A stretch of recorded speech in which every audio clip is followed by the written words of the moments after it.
መስቀላ ከኃይለ ክብረ ስብሐት ወዘዝ አማኑኤል አምላክ የለከ ኃይል ክብር ወስብሐት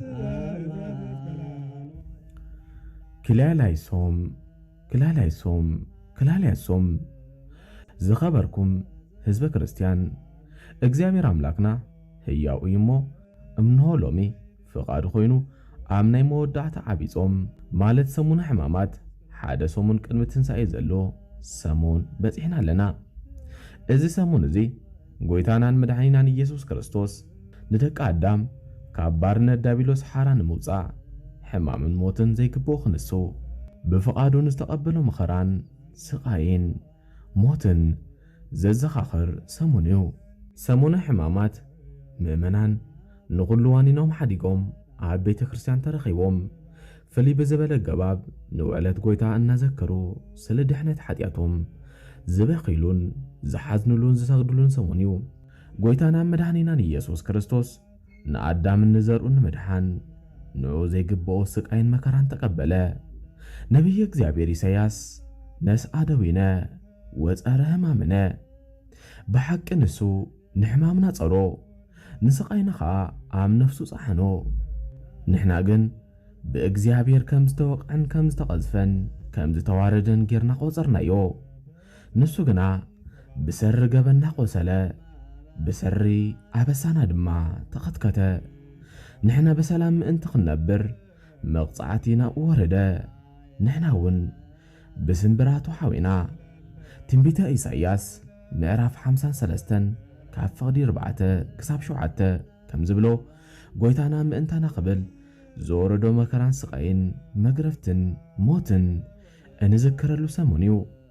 ብመሰረት ቅድስቲ ቤተ ክርስቲያንና ኣብዚ ሰሙን እዚ ካብ ሶኒ ድሕሪ ሆሳዕና ክሳብ ቀዳም ቅድሚ ትንሣኤ ዘለዋ መዓልታት ኩላተን ንእናተን መዘከርታን ፍጻሜታትን ኣለወን። ንሕና እውን ከም ፍቓድ እግዚአብሔር በብሓደ ክሳብ ዕለተ ዓርቢ ዘለዋ ዕለታት ስያሜኤንን ሚስጥራተንን በብዕለቱ ክንቕረበልኩም ኢና። እታ ናይ መጀመርቲ ዕለት ሰሙነ ሕማማት ሶኒ እያ። ሶኒ ጎይታናን መድኃኒናን ኢየሱስ ክርስቶስ ንኦም በለስ ዝረገመለን ኣብ ማቴዎስ ምዕራፍ 21 ካብ ፍቕዲ 12 ማርቆስ ምዕራፍ 11 ካብ ፍቕዲ 12 ካልኣይ ድማ ቤቱ ዘጽረየለያ ቤተይ ቤት ጸሎት ትበሃል ንስኻትኩም ግና ቤት ጓሓላሉ ገበርኩም ኢሉ ነቶም ዝሸጡን ዝሻየጡን ዝነበሩ ሰጊጉ ንቤት መቕደሱ ዝሃነጸላ መዓልትያ። ማቴዎስ ወንጌል ምዕራፍ 21 ካብ ፍቕዲ 12 ክሳብ 17 ማርቆስ ወንጌል ምዕራፍ 11 ካብ ፍቕዲ 15 ስጋብ 19 እምበኣርከስ ሎሚ በዚ ዕለት እዚ ጎይታናን መድኃኒናን ኢየሱስ ክርስቶስ ካብ ዝፈጸመን ነገራት በብሓደ ክርኢና። ቀዳማይ በዚ ዕለት እዚ ጎይታናን ኣምላኽናን መድኃኒናን ኢየሱስ ክርስቶስ ዝፈጸሞ ንኦም በለስ ዝረገመላ መዓልቲ እዩ። ጎይታናን ኣምላኽናን መድኃኒናን ኢየሱስ ክርስቶስ ብዕለተ ሰንበት ኣድጊ ተወጢሑ ድሕሪ ናብ ቤት መቕደስ ምእታዉ በቲ ዕለት እቲ ናብ ቢታና ተመሊሱ ሓደረ። ማቴዎስ ወንጌል ምዕራፍ 21 ካብ ፍቕዲ 17 ንጽባሒቱ ንግሆ ማለት ሶኒ ከም ብሓድሽ ናብ ኢየሩሳሌም ተመለሰ። ክምለስ እንከሎ ጠመየ እሞ ኣብ ጥቓ መንገዲ ሓንቲ ኦም በለስ ረኣየ። እንተኾነ ፍረ ደይሉ ኸደ። ንሳ ግና ቆጽሊ እምበር ፍረ ኣይነበራን። ንሓዋሩ ካባኺ ፍረ ኣይረኸብ ኢሉ ረገማ። እታ በለስ ድማ ሽዑ ንሽዑ ነኸጸት። ማቴዎስ ወንጌል ምዕራፍ 21 ካብ ፍቕዲ 18 ክሳብ 21 ወንጌላዊ ማቴዎስ እታ ኦም በለስ ብዛዕባ ምንቃጻ ናይታ በለስ ክዛረብ እንከሎ ዕለተ ሶኒ ከም ዝኾነ፣ ወንጌላዊ ማርቆስ ግና ሶሉስ ከም ዝኾነ ይገልጽ። እዚ ኸመዩ እንተበልና ማቴዎስ ሶኒ ተረጊማ ምንቃጽ ስለ ዝጀመረት ሶኒ በለ። ማቴዎስ ወንጌል ምዕራፍ 21 ካብ ፍቕዲ 19 ማርቆስ ከዓ ሶሉስ ንጎ ክምለስ እንከሎ ካብ ሱራ ነቒጻ ተመንቂሳ ስለ ዝረኣያ ሶሉስ ከም ዝነቐጸት ገይሩ ጸሓፈ። ምኽንያቱ ዑደት ሆሳዕና ሰንበት ስለ ዝነበረ እዩ። ዮሐንስ ወንጌል ምዕራፍ 12 ካብ ፍቕዲ 1 ክሳብ 3 ማርቆስ ወንጌላዊ እስመ ኢኮነ ጊዜሁ ለበለስ ጊዜ ፍረ በለስ ኣይነበረን ይብል። ማርቆስ 11 ካብ ፍቕዲ 13 ዮሐንስ አፈወርቅ ድማ እስመ መዋዕለ ክረምቲ ውእቱ ጊዜኡ ወርሃት ክረምቲ ነበረ ይብል። መጽሓፈ ግብረ ሕማማት ድማ ጎይታ ፍረ ከም ዘይነበራ ይፈልጥ ዶ ኣይኮነን ተበልና ይፈልጥ እባ እንተኾነ ነቲ ህቡእ ዘይፍለጥ ዝነበረ ባህሪ ሰብነቱ ምእንቲ ክህብ ኢሉ እምበር ህቡእ ዘይፍለጥ ኮይኑ ኣይኮነን ከም ዝበለ ቅዱስ ቄርሎስ ሃይማኖቱ አበው ከመይሲ ስጋ ቅድሚ መለኮታዊ ቃል መዋሃዱን ሓደ አካል ሓደ ባህሪ ቅድሚ ምዃኑ ዘይፈልጥ ከም ዝነበረ ንምሕባር እዩ። እንተኾነ ግና ድሕሪ ዕለተ ተዋህዶ ስጋ ብተዋህዶ ናይ ባህሪ አምላክ ስለ ዝኾነ ድሕሪ ተዋህዶ ኣይፈልጥን እዩ ኣይበሃልን። አምላኽናን መድኃኒናን ኢየሱስ ክርስቶስ ሰብ ኮይኑ ክምህር እንከሎ ፍቕሪ ሰብ ጠመየ። ኣብዚ ዓለም ቤተ እስራኤል ረኸበ። ኦም በለስ ድማ ናይ እስራኤል ምሳሌያ። ኢሳይያስ ምዕራፍ 5 ካብ ፍቕዲ 1 ክሳብ 7 ሉቃስ ምዕራፍ 13 ካብ ፍቕዲ 6 ክሳብ 9 ጎይታና ፍረ ደልዩ ናብታ በለስ ከይዱ ፍረ ከም ዘይረኸበ ሃይማኖትን ተግባርን ጽድቅን ደልዩ ናብ እስራኤላውያን ከደ። እንተኾነ እስራኤል ምባል ጥራሕ እምበር ፍረ ጽድቂ ኣይረኸበሎምን። ደጊም ካባኺን ሓዋሩ ጻድቕ ኣይረኸብ ኢሉ ረገማ። ኣብ እስራኤል እውን ጻድቕ ሰብ ተሳኣነ።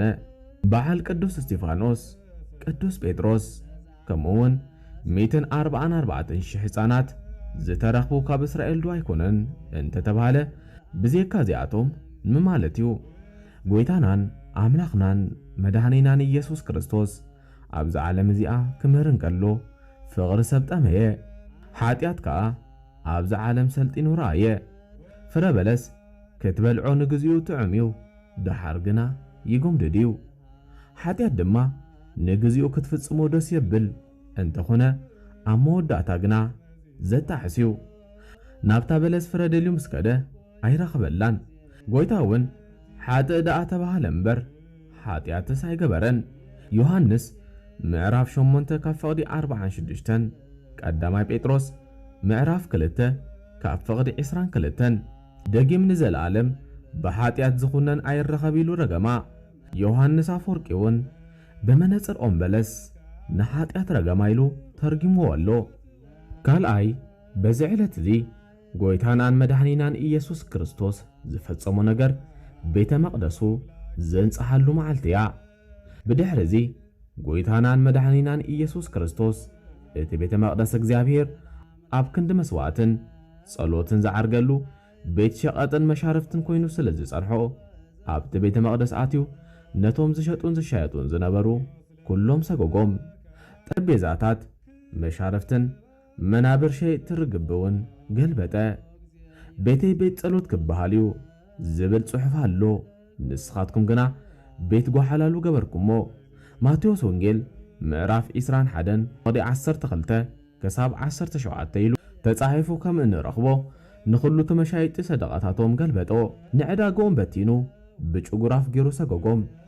ስለዚ እዛ መዓልቲ እዚኣ ጎይታናን መድኃኒናን ኢየሱስ ክርስቶስ ንቤተ መቕደስ ዝሃንጸላ ዕለት ስለ ዝኾነት ንሕና ድማ ኩላትና ቤተ መቕደስ ሕያው ኣምላኽና ንጽሕትን ሕፍቲ ዘይብላ ምዃና ፈሊጥና ንቤተ መቕደስ ሕያው እግዚኣብሔር ክነኽብርን ክንንከናኸንን ከም ዘለናን ከምኡውን ናብ ቤተ መቕደስ ክንከይድን ከለና ካብ ኩሉ ነገራት ነጺሕና ካብ ቂም በቐልን ርሒቕና ክንከይድ ከም ዝግባአና እተዘኻኽር መዓልቲ እያ።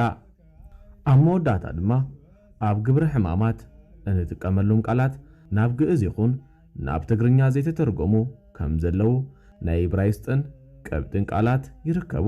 ናይዞም ኣብ ውሽጢ ሕማማት እንጥቀመሎም ቃላት ትርጉም ቀጺልና ክንገልጸልኩም ኢና። ቀዳማይ ክላልያሶን እዩ። እዚ ቃል እዚ ናይ ግሪክ ቃል ክኸውን እንከሎ ትርጉሙ ከዓ እግዚኦ መሃርና ማለት እዩ። ካልኣይ ናይ እዚ ቃል እዚ ናይ ቅብጥ ቃል ክኸውን እንከሎ ትርጉሙ ከዓ መሃርነ መሓርና ማለት እዩ። ሳልሳይ እብኖዲ እዚ ቃል እዚ ናይ ቅብጢ ቃል ክኸውን እንከሎ ትርጉሙ ኣምላኽ ማለት እዩ። እብኖዲ ናይናን ክበሃል እንከሎ ኦ ኣምላክ መሓርና ማለት እዩ። ራብዓይ ታኦስ እዚ ቃል እዚ ናይ ግሪክ ቃል ክኸውን እንከሎ ትርጉሙ ድማ ጎይታ ኣምላኽ ማለት እዩ። ታኦስ ናይናን ማለት ድማ ኦ ጎይታ መሓርና ማለት እዩ። ሓምሻይ ማስያስ እዩ። እዚ ቃል እዚ ናይ ዕብራይስጥ ቃል ክኸውን እንከሎ ትርጉሙ ድማ መሲሕ ማለት እዩ። ማስያስ ናይናን ክበሃል እንከሎ ድማ ኦ መሲሕ መሓርና ማለት እዩ።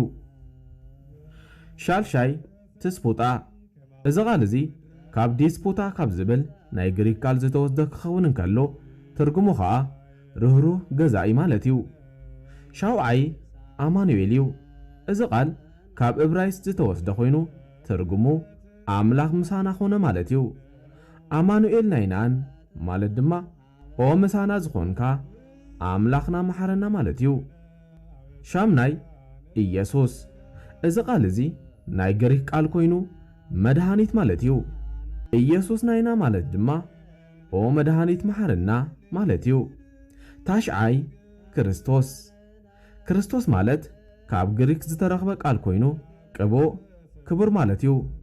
ክርስቶስ ናይናን ማለት ድማ ኦ ክቡር መሓረና ማለት እዩ።